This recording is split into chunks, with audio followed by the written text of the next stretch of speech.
All right, other questions? How's tic-tac-toe?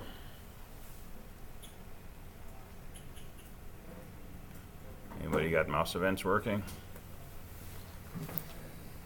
Anybody got a board being drawn? Oh boy.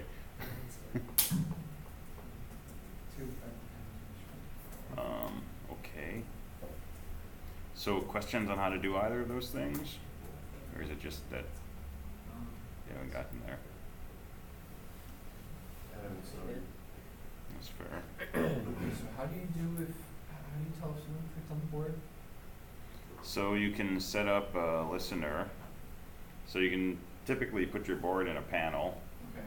right? So go into your design window, drop a panel down there, JPanel, and right click, add an event handler for mouse, and you can do clicked. In the thing, where is the option for adding a JPanel or changing? You can drag and drop it, or you can do it in code. The coordinates are always panel relative, not screen relative, right?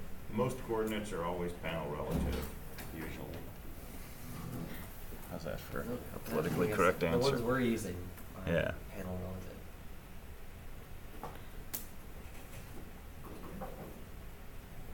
I see, I see.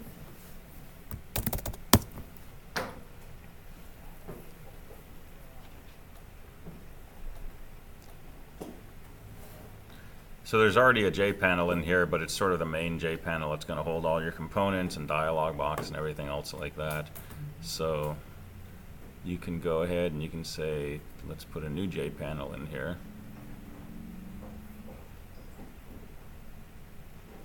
Make it a little bigger than that. I got some speed issues.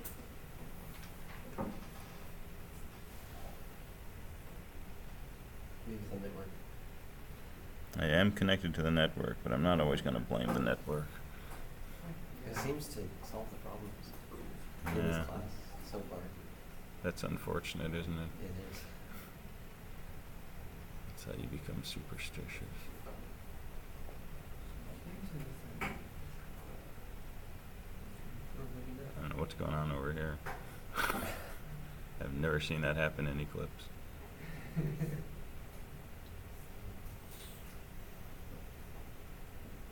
Obviously wants us to wait. So you can put a panel in there and then right click anywhere in the panel and go to add event listener. Go down to mouse and you can do mouse clicked or mouse dragged or mouse press or mouse release or whatever makes sense. And while that's trying to figure that out, we talked about coordinate systems, right? Yeah.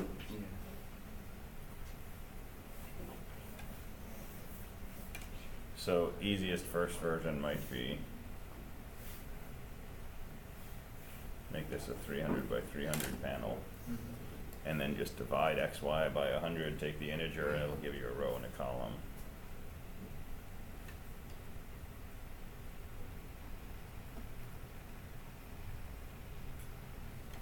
Oh, that's right. I do remember going with that. Yeah.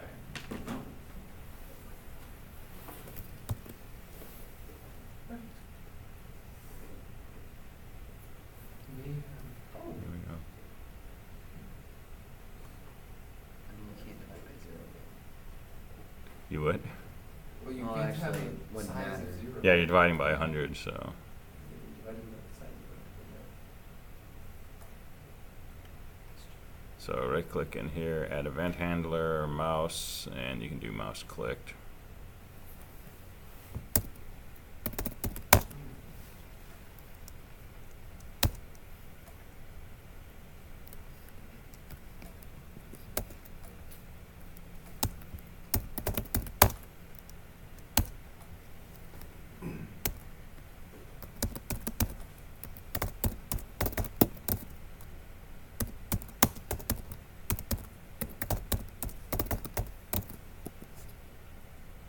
Let's just pull out the coordinates. So won't pick up events out here, but if I'm inside this panel, it'll give me XY coordinates, and 0, 0 is upper left.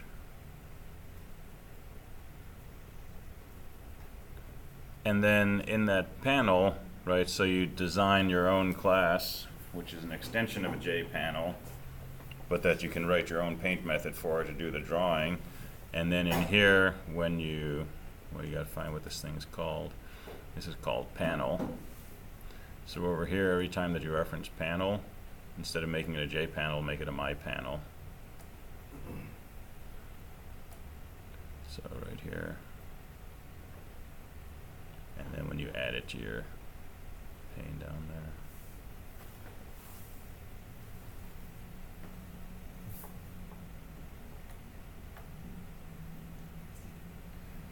All right, so we were discussing threads yesterday.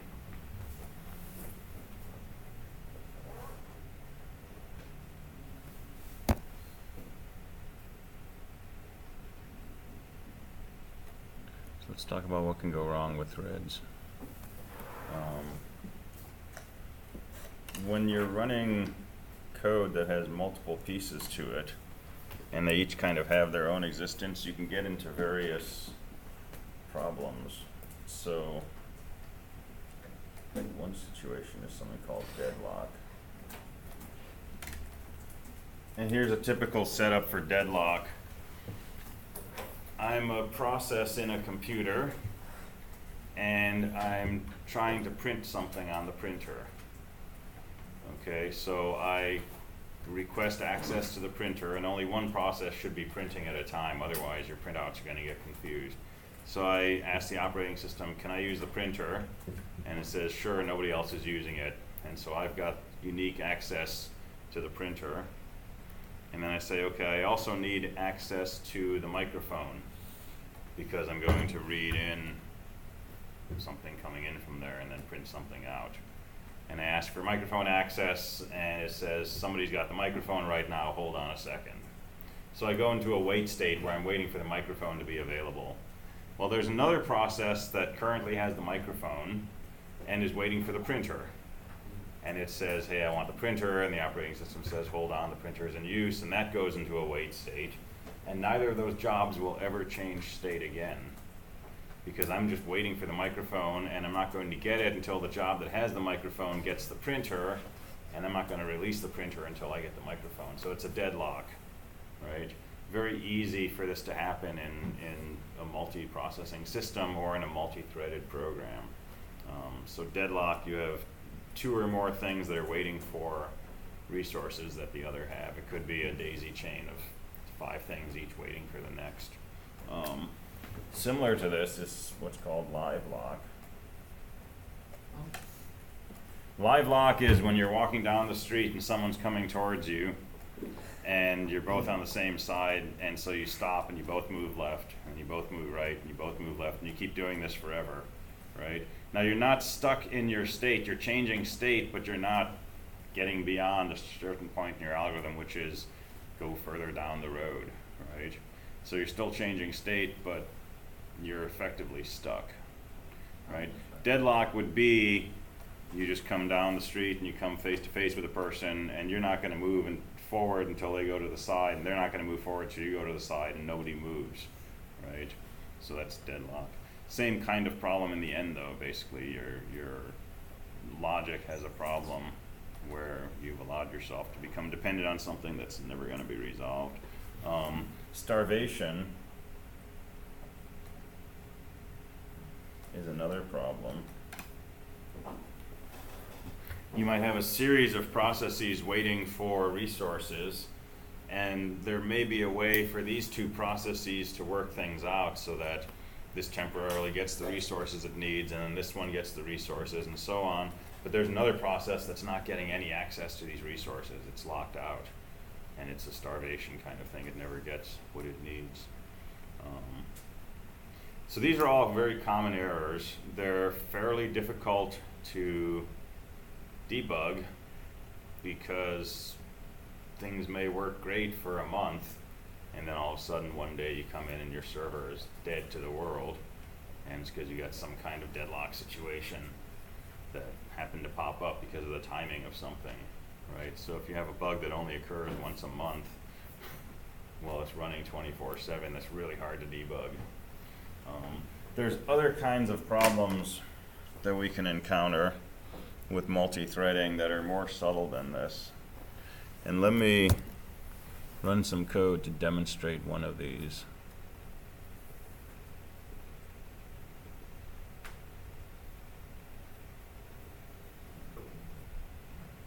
So we are going to have a voting competition here. So at stake is emperorship of the galaxy, of course. And there's two candidates running for office, Darth Vader and Yoda. Okay, so we're going to simulate the effect of voting using some Java code. So we have two classes up here. We have a vote recorder, which is sort of the central repository where all the votes are tallied. Okay, that's where the final decision comes out. And then we have a series of voting machines where people come to the polls and they cast their ballot for either Darth or Yoda. And the voting machines report the results of voting back to the vote recorder, which does the grand tallying.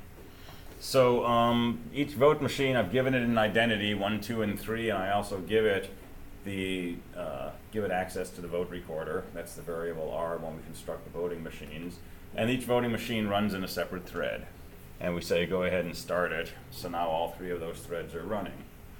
All right, so the vote recorder is a very simple class. It has a tally for Darth Vader's votes and for Yoda's votes. And it has accessors and mutators for reading and writing those vote tallies. And it has a method for showing what the current total vote is. Okay, so anytime you want, you can call show votes, and it'll show you how the election is playing out. All right, so the voting machine, each one runs in its own thread. When you construct, it saves the ID of the machine. It also saves the vote recorder object in VR. And when you start the thread, the run method fires. And the run method is going to simulate how people are voting. Well, entities, they're not all people. So the first 150 votes go to Yoda. Okay, so Yoda voters show up early, and for 150 iterations, what it's going to do is it's going to get the current tally of Yoda's votes, increment it by 1, write it back to the vote recorder. And there's a little bit of a delay in here. I guess the delay would be before they actually vote. So they go into the polling area and they kind of wait for a while and meditate, and then they cast their vote. And each time this happens, we're going to ask the vote recorder to show us what the current tally is so we can watch Yoda's triumphant victory as it unfolds. And then after all 150 people have voted for Yoda, another 100 people show up and they vote for Darth Vader. So that's the second for loop. And so here we get Darth Vader's vote count incremented, set that back, and show the tally. And random delay just waits a few milliseconds in between each vote, right? So that's what's happening at each voting machine. And we have a total of 3 voting machines, 150 for Yoda, 100 for Darth. So what's the final ballot supposed to be?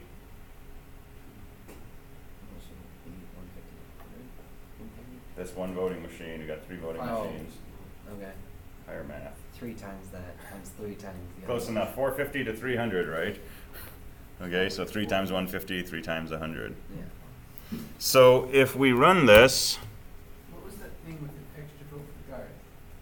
Does that give him like 301 votes or something? there's no extra vote for Darth. Oh. I thought you It said an like extra vote for, like, evilness or something. one more vote for evilness. Yeah, that's Darth.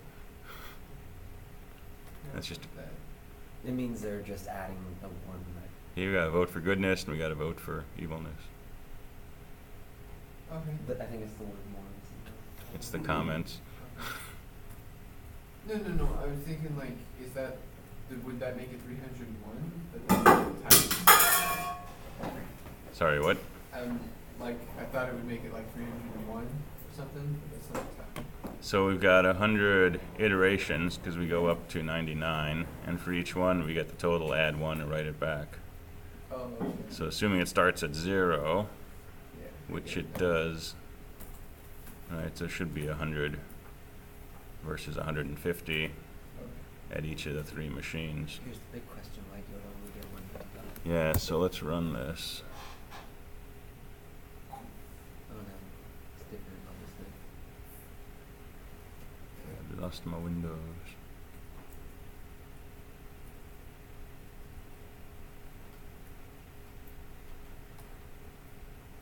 So Darth Vader got 300 votes, Yoda got 147. So what happened in here? Well, things started off okay. Yoda got 1 vote and then 2 votes. And then all of a sudden went back to 1 vote and 2 votes.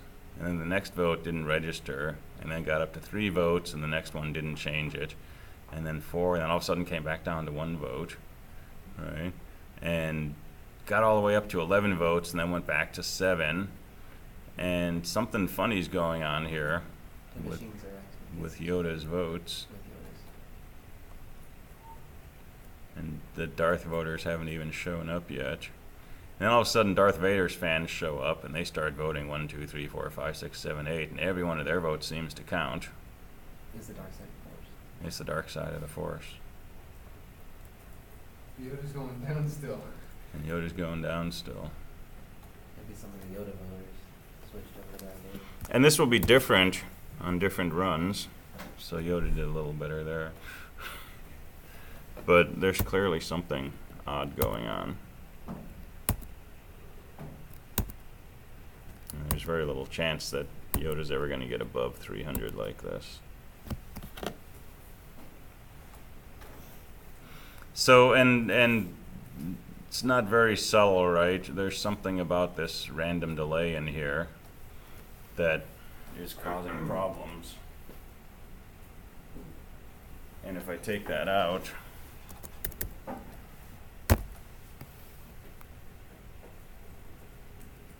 then things look a little better.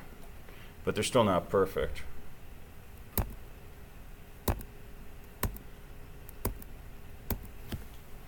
But they're pretty close.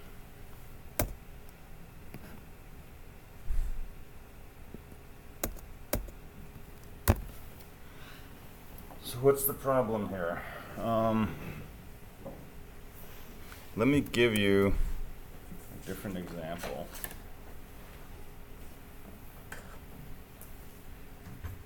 So you've got a bank.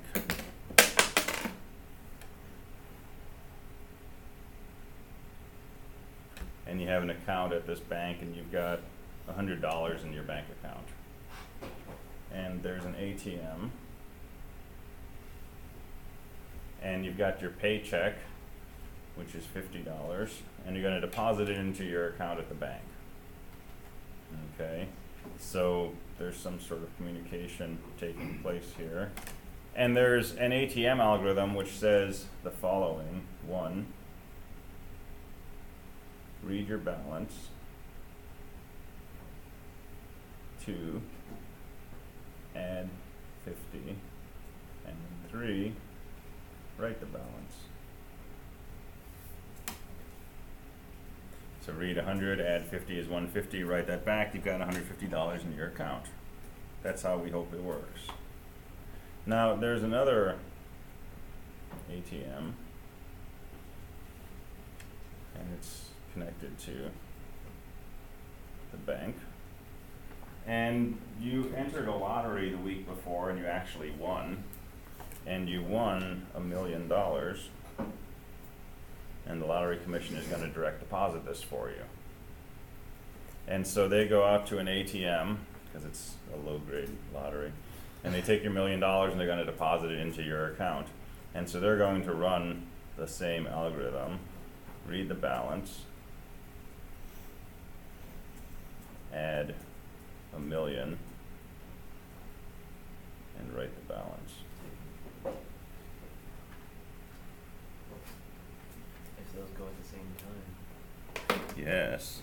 then one of those is not going to process. So yeah, here's what can happen, right? So you get to the ATM and you read the balance, and it says it's $100, Okay, so this happens first. You read the balance, you get $100. The next thing that happens is it says, okay, you're depositing $50, you put your $50 in, it confirms that it adds 50, and now it's got $150. At that precise moment, the person at this ATM starts their transaction. And they send a message to the bank that says, read the balance. So they read the balance, it's $100. They add $1 million. And then it says, write the balance. And now the balance becomes $1,100,000. That's not binary. That's a lot of money. And now they're finished, and now the central computer comes back and says, oh yeah, let's finish up this ATM. So the last thing it does is it says, write your balance. What's my balance? 150. Okay, it writes the 150, and there you go. Both ATMs have finished their program, and you're left with $150. So this is a really easy problem to bump into. Well, I mean, it's requires that this starts and then partway through this happens, and then when this finishes, you go back and finish that. So on a single event, it's not easy, but if you're doing millions of transactions a second, this is going to happen. And one way to look at the problem is this right here. We can call this RMW. It's a read, modify, write.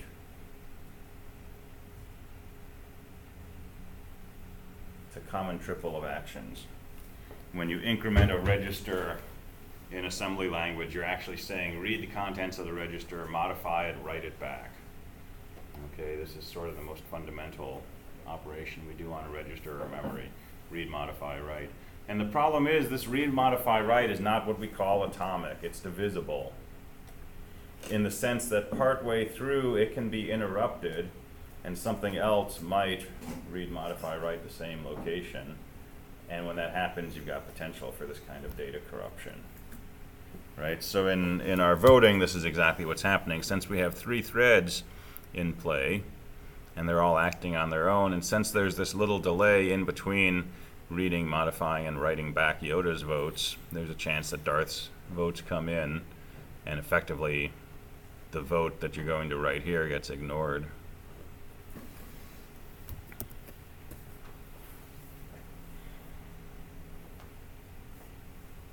What's that happen when he is? Because he doesn't start voting until halfway through. Yeah, about half. But there's different threads, right? So, I guess the 3 voting machines. Yeah, you've got the 3 voting machines. you got 3 voting machines, and one of them is going to finish this whole loop before the others, right, based on the random delays.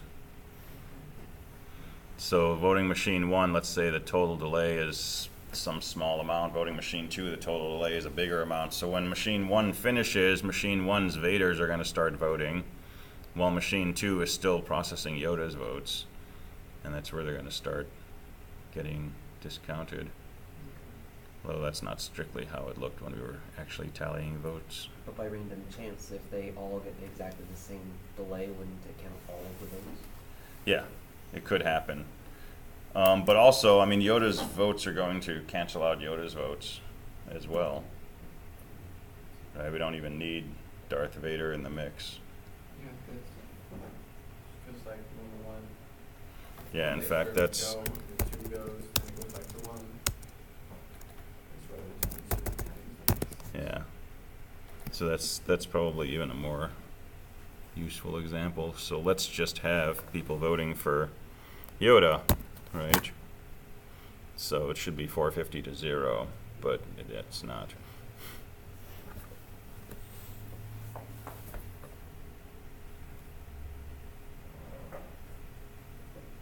I'd like to get my thing back to how it was. There we go. So would one solution to this be not adding all the votes as they come in and instead add them at the end of each thread? Like when the thread is done, it reports how much? You could do that, although it's still possible that when they're reporting, they could get into this problem. But if you didn't do your adding at the ATM side, right? If you did it all over here on the bank side, you can avoid this, right? Like Because then you don't have multiple read modify writes going on. It's all happening in here. But sometimes you want to be doing these things locally, right? So how do we get out of this? One solution is to use a semaphore, okay, a flag. So something that says, don't bring your train onto the tracks because there's already a train here, right? That's a semaphore. So what do? You have a flag which says, hey, I'm about to work with this person's account. So first thing you do is you say, hey, I want to work with this person's account at the bank. Is anybody else using it, right? And you look around, nobody else is using it, so you raise a flag. And you say, okay, I'm the only one allowed to access this account until further notice. You do your read, you do your modify. This ATM starts its transaction, but before it can actually get in here, it's going to say, hey, I want exclusive access to the account. Is that okay? It's going to look around, see the flag is already up, and this ATM is going to wait. And when this eventually finishes writing the balance, the 150 goes in here, it lowers the flag, and now this thing checks again and says, oh, nobody's got the flag up, I'm going to take exclusive access, raises its flag, and now it's got exclusive access to the balance.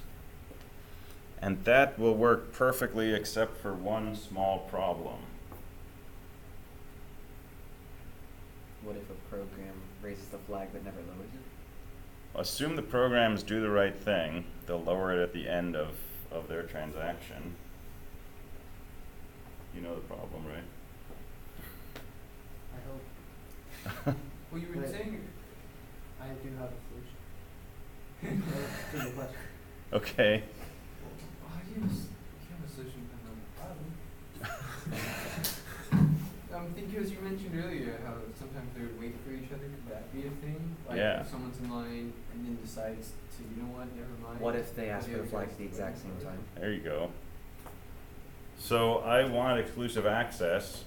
So I look around and say, does anybody have access yet? I don't see a flag.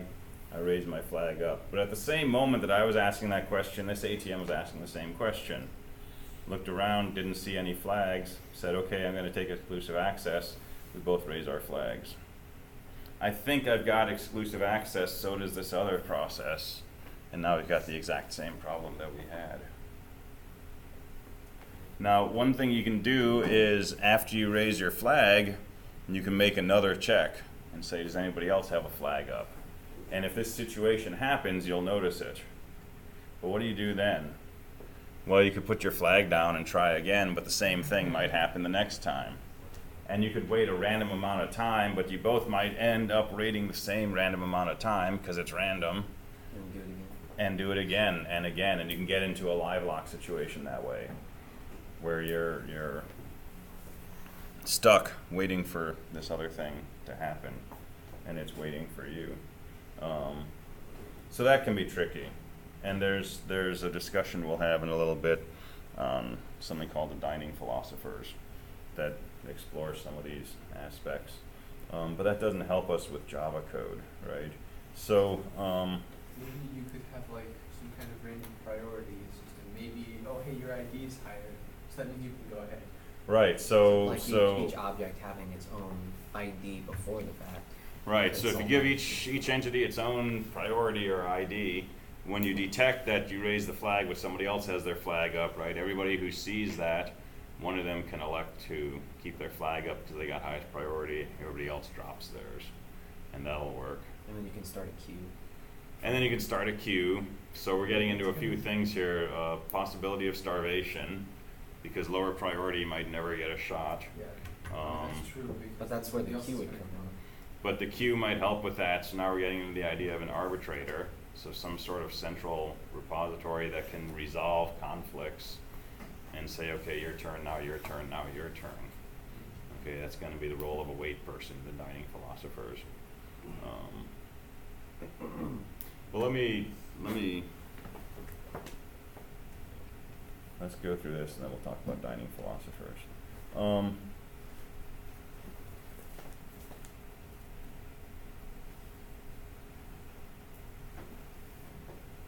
So if we can make this read, modify, write atomic, if we can make it indivisible, guarantee that once you start this, nobody else will interrupt you until you finish. If we can do that at the architecture level, right, we can implement these semaphores, these flags, without fear of getting into the same problem. And that's what we do at a hardware level often. So processors will sometimes have atomic read, modify, write operations that will let you say, get this location in memory and change it to this value, but let me know if I got interrupted along the way. And you can detect that and you can go back and do it again. Once you have that ability, you can create these semaphores and basically say, you know, check the flag. If it's a 0, set it to 1, but make that whole operation atomic. Read the flag. If it's clear, set it to a 1. And make sure I'm not interrupted during that. And once you read it and saw it was a 0, you know that nobody else is going to change it, because if anybody else was going to change it, they would have started an atomic read, modify, write, and you wouldn't have started yours. So there's hardware support for this in a lot of architectures, and once you have that, you can build it in to the higher levels of the system. So Java, we have a JVM, right? It's a synthetic hardware platform, so it's easy to create these atomic operations, and we can tap into that. So is your solution going to be to synchronize? No, my solution to what your problem was what he said. Oh, okay, okay. Yeah, some sort of compare set. Okay, perfect, cool. But yeah, that's what you're saying. All right, so let's fix our voting system.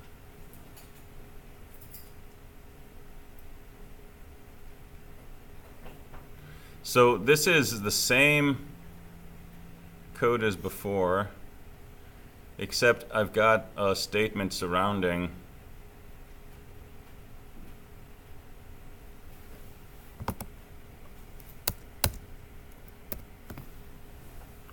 this read, modify, write with the keyword synchronized. So synchronized is a keyword. It takes an argument kind of like a method, but it's not a method, it's just a keyword. But you give it the name of an object that you want to use as a flag.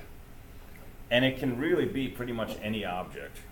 Okay, so I created a totally useless class here called just so I could create an object, H, which is an instance of just so I can use this as a semaphore. So down here I say synchronized H, and here's what happens. Any other thread that tries to run this block of code will check to see if that flag has been raised, okay? And if it has, it won't begin executing this block. If no other thread is executing this block of code, then this thread will go ahead and will come into this block and it will execute all of these things. And it knows that while it's executing it, no other thread can be running these same lines of code because it's also synchronized on the same flag. Okay, so H gets confusing to people, but it can be any object that you want. Okay, it's effectively the name of the flag. Okay, it doesn't really serve any purpose other than that. But if I have another block of code and I synchronize it on H, bless you, then it'll be blocked along with this section of code. Doesn't that still cause the problem of people trying to go at the same time?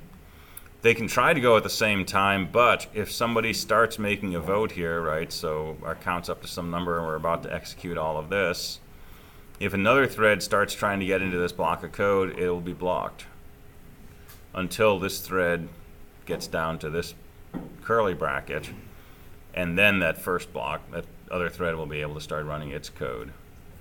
Even if they hit it at the same time, it's going to choose one? It'll choose one, yeah.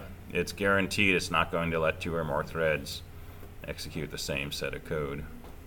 And it can do that because it's a virtual machine, right? It's got control over which threads are executing what when. Cool, I don't worry about it. So if you run this, right, you got Order in the Galaxy back, despite the goofy delays. And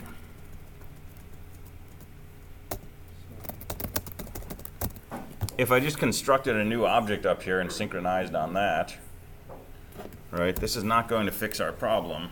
Oh, except, oh, Oops. Oh, you didn't do it, I no. got rid of the delay. Okay, we'll go back and show that it works in a minute, right? So this does not fix our delay because we've got 3 threads, but they've each got a different flag, Oh. right? Each new has a different object. So they're synchronizing to different objects. So when the second thread tries to run this, it doesn't see a conflict.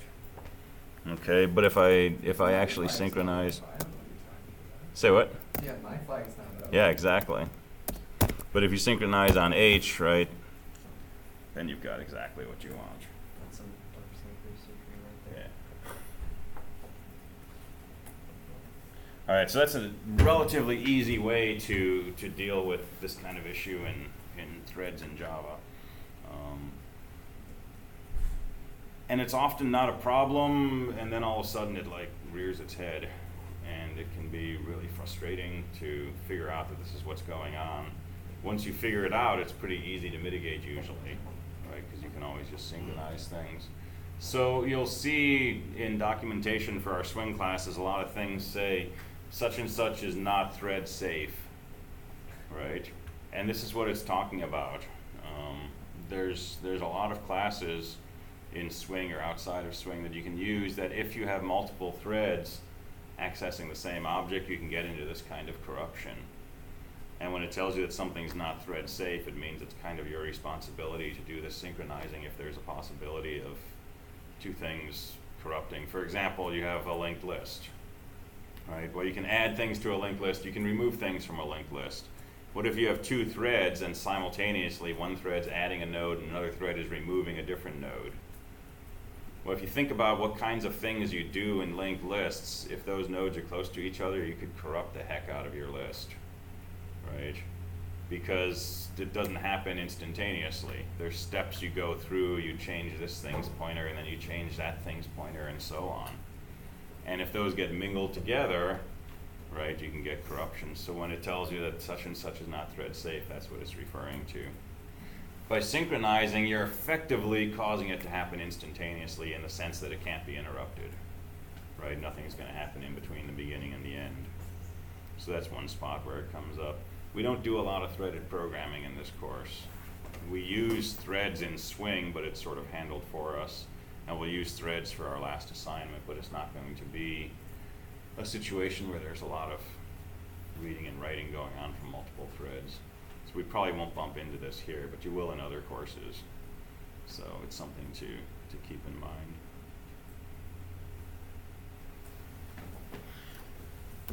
All right, so let me just give you the setup for the Dining Philosophers problem, just so you've heard about it. And if when you get to operating system course, you'll hear more about this.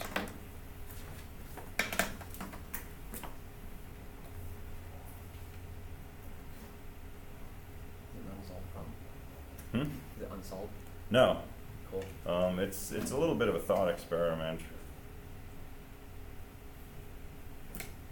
So here's a bowl of noodles. There's some kind of black noodle. And here's 5 philosophers, and in between each pair of philosophers is a chopstick. And philosophers like to do 2 things. They like to eat and they like to talk. So this is their perfect dinner party. So the rules are, if you want to eat, you have to have 2 chopsticks, 1 in each hand. You can't just grab noodles with your fingers. And when you're eating, you're not allowed to talk. And when you're done eating, you put down your chopsticks and then you can talk for a while. So ideally, throughout the night, these things play off one another. Somebody picks up their chopsticks, eats a few noodles, puts them down, talks for a while, somebody else eats and listens, and so on. So the question is, how do you come up with an algorithm to ensure that everybody gets to eat, nobody starves? That's the basic challenge, right? Make sure that everybody gets to eat. It's an infinite bowl of noodles, right? Like all good noodle bowls. So there's no limitation on the resource, but you do need 2 chopsticks in order to eat. So a first algorithm might be pick up left stick, pick up right stick, eat 30 seconds, put down sticks. I guess that's true, that way you can signify that you want to eat. So you take the other chopstick. Yeah. I could see a greedy algorithm being on Yeah, greedy could be good. Oh, but then if you do that, Well, if you do that, everybody's it's- gonna have left chopstick. If you do this and they all start the algorithm at the same time, everybody has the left chopstick and they're waiting for the right chopstick. Yeah. And nobody gets a right chopstick until somebody finishes eating and puts down their chopsticks. So this is a deadlock, So right? have each one start at a random point, and unless if one of those is not met, like a previous is Mhm. not met, then So you could have them each wait a random amount of time in the beginning. Well, Could there's be still that. the And you chance gotta hope though. that it's not the same random amount for each one every single time that you do this, but it could be. So, Okay. you can still check for that. You could check for that. So you could, go ahead. I was gonna, you can just make a queue, I guess, you can have a random priority. So you could make a queue. That's So like, that's kind of like a wait person, right? Who will come around and give you your chopsticks in order and make sure. So let me tell you the original setup for this. So Dijkstra, right, like Dijkstra's algorithm, was studying multiprocessing and was looking at the question of, well, a lot of people were looking at the question of resource sharing. So you've got multiple processes running on a system, and you've got a printer and a card reader and a magnetic tape and some other peripherals, and they need to be able to share these things.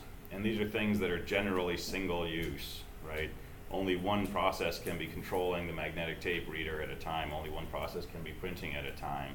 So the question is, how do you allow multiple processes that want to use multiple resources at the same time? How do you do that fairly?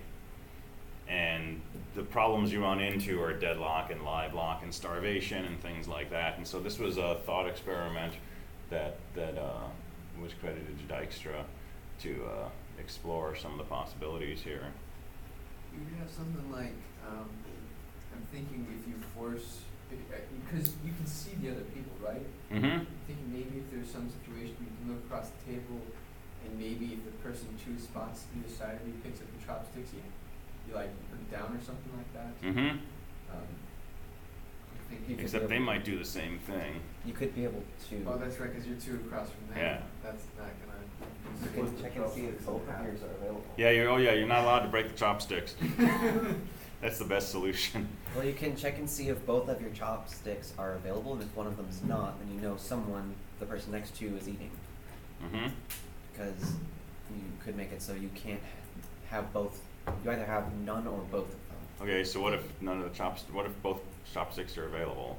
If both chopsticks Well, you are could available, make- you could set a flag saying you'd like to eat. Okay, everybody sets that flag at the same time. Then you do have that issue. Yeah. So there's ways to resolve this, right? So an arbitrator is one way. If you start numbering the philosophers, you can get into some algorithms. You could set where a you personality value where Yeah. some prefer to eat over basically, yeah. talk. Mm-hmm. And then in that way, you're still going to run into the problem of if you have someone that wants to eat for a certain amount of time before they want to eat again, and then someone talks for a different amount of time, they Right. could still Right. end up colliding.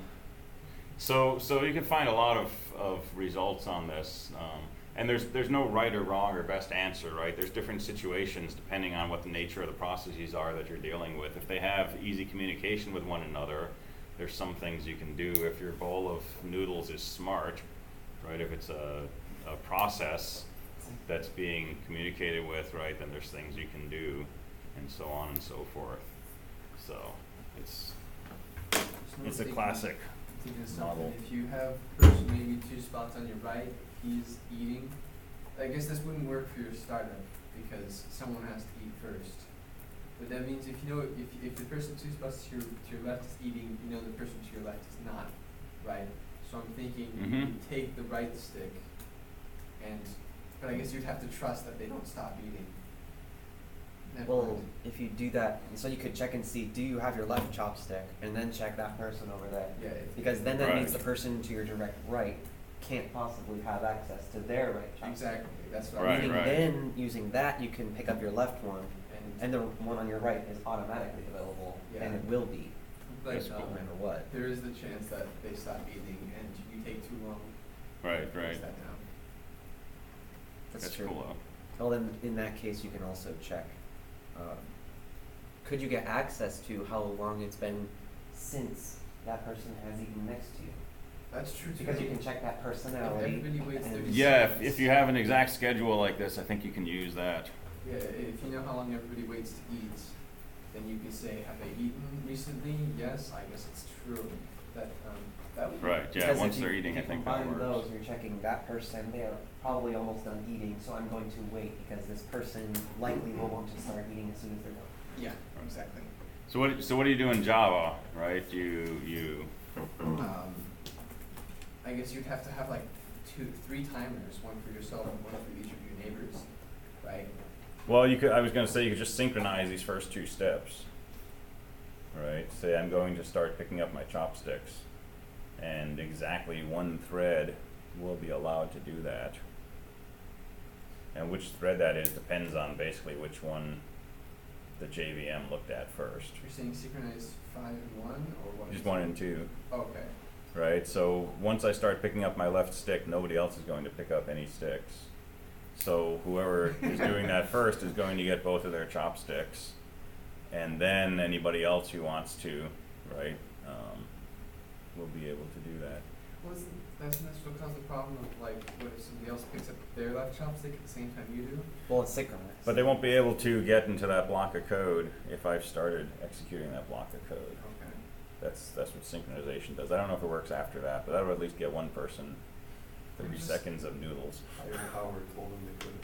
And if you set up the algorithm right, then if you get it started, it should go Yeah. for until the end of time. And you know these people are never coming back to your dinner party, right?